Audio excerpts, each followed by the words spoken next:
గొడుగుల కథ చెప్పు. పుట్టగోగులు దొరికినాయి ఎక్కడ సీతమ్మ గుడిలో ఉంటే అప్పుడు వాళ్ళంతా తెచ్చుకున్నారంట భోజనాలు. అప్పుడు అందరూ రండి మా ఇంటికి పుట్టగోగుల కూర తినడానికి. మష్రూమ్స్ కర్రీ చేస్తాం ఈరోజు బయటవన్నీ అందరికి. నేచురల్ గా మా పొలం దగ్గర దొరికినాయి. లోపల పూజ చేసి వచ్చి తినచ్చు. పుట్టగొడుగులాగా బయట వచ్చినాయి. దీనికి ఏందో కథ ఉందంట. మా ఎవో ఒక కథ చెప్తుంది, వినండి. అప్పుడు ఏం జరిగింది మళ్ళా? మళ్ళీ ఏం జరిగిందా ఇటుకు రావో చెప్దు. తినొద్దు అవి బయట పడింది, బయట పడుతుంది అని చెప్పింది. అప్పుడు సీతాదేవి అట్లా చెప్పింది, రోగాలు ఉన్న వాళ్ళు ఇవి తినద్దండి, తింటే రోగాలన్నీ బయటపడతాయి.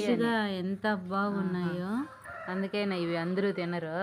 చూపి ఉన్న రోగాలు ఏడ బయటపడతాయో ఏమో అని. లోపల కూడా ఎంత బాగుంది. చికెన్ కన్నా కూడా ఇవి చాలా బెటరు, బాగా తినచ్చు. ఇవి చికెన్ తినకూడదు. ఈ సైజులో ఉన్నాయి, ఇంకా చాలా ఉన్నాయంట. అవన్నీ ఇడిగిపోయినాయి. ఇవి ఫ్లవర్ లాగా మొగ్గలాగా ఉన్నాయని ఇవి తీసుకువచ్చినారు.